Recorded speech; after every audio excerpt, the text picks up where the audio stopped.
안녕하세요. 오늘은 최근 제가 직접 진행해서 승소 판결을 받은 사건을 하나 소개해 드리겠습니다. 원고가 가계약금을 교부한 후 계약이 파기되었다면서 배액배상을 청구한 사건인데요. 제가 피고들 대리인으로 사건을 진행해서 원고 청구가 기각되었고 그 기각 판결이 1심 판결 그대로 확정된 사건입니다. 통상적으로 부동산 계약을 할 때 가계약금 명목으로 돈이 지급되는 경우가 많이 있죠. 가계약을 한 후에 본계약으로 진행이 되어서 등기까지 마치게 되는 경우가 거래의 일반적인 모습입니다. 그런데 가계약금을 수수한 단계에서 본계약 이전에 파기되는 경우도 다수 있고 그러한 경우 분쟁이 발생하게 되죠.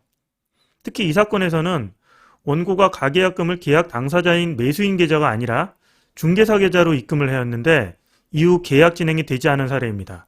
어떻게 진행되었는지는 사실관계를 먼저 보시죠.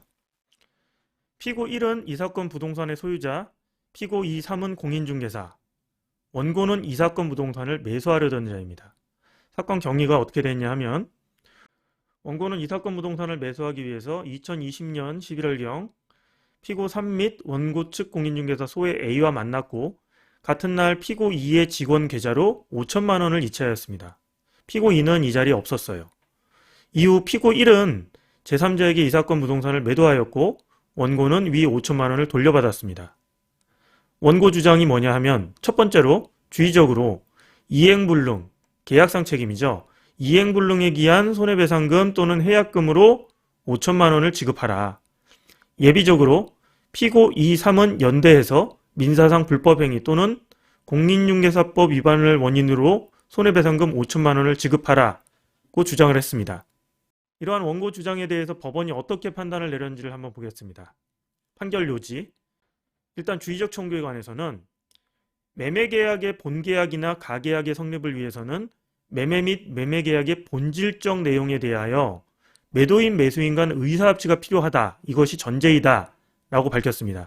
그런데 이 사건을 보면은 매매 관련 처분문서, 즉 계약서나 그에 준하는 문서가 없었어요. 그리고 매도인과 매수인은 직접 만난 사실도 없었습니다.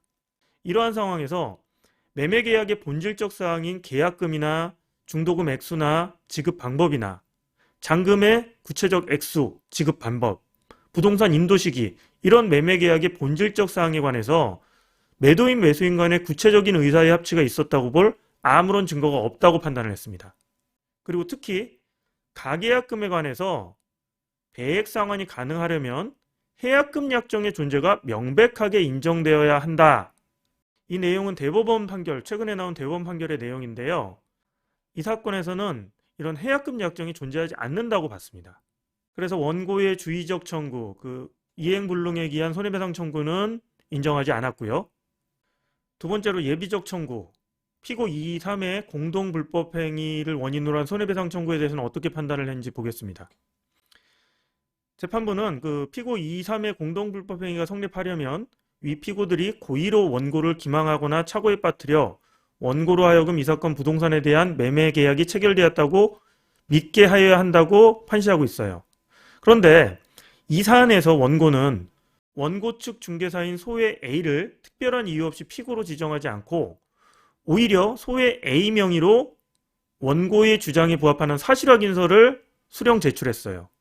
그리고 더 나아가서 그 소의 A를 원고 측 증인으로 신청해서 증인신문까지 했습니다. 즉 재판부 판단은 원고가 피고 2, 3만을 피고로 지정을 하고 소의 A를 피고로 지정하지 않은 게 석연치 않다고 본 거예요. 실제로 이 사건에서 원고가 만난 공인중개사는 소의 A를 가장 많이 만나고 그 다음에 피고 3을 만났어요. 피고 2는 만나지도 않았습니다. 피고 1, 즉 매도인도 만나지 않았고요. 그렇다면 이 사건 중개 과정에서 가장 핵심적인 역할을 한 사람은 소의 A라고 봐야 되는데 원고는 가장 핵심적인 역할을 한 소의 A는 피고로 지정하지 않았을 뿐만 아니라 단지 사실확인서만 받고 증인으로 불렀다는 점에서 즉 뭔가 석연치 않은 점이 많다라는 겁니다. 여기에 더해서 재판부는 원고의 주장을 그대로 받아들인다고 하더라도 피고들의 불법 행위와 원고가 주장하는 이행이익 5천만 원 상당의 손해 사이의 인과관계도 인정하기 어렵다고 판단했어요. 원고는 이미 5천만 원을 돌려받았는데 원고가 구하는 이행이익이라는 손해는 통상 채무불이행에 사용하는 개념일 뿐이다. 그래서 불법행위 책임을 묻는 데 사용하는 개념이 아니다 라는 판단을 부수적으로 했습니다. 이렇게 해서 재판부는 원고 청구를 기각하는 판단을 했고요. 여기에 대해서 피고가 항소하지 않아서 1심 판결이 그대로 확정이 됐습니다.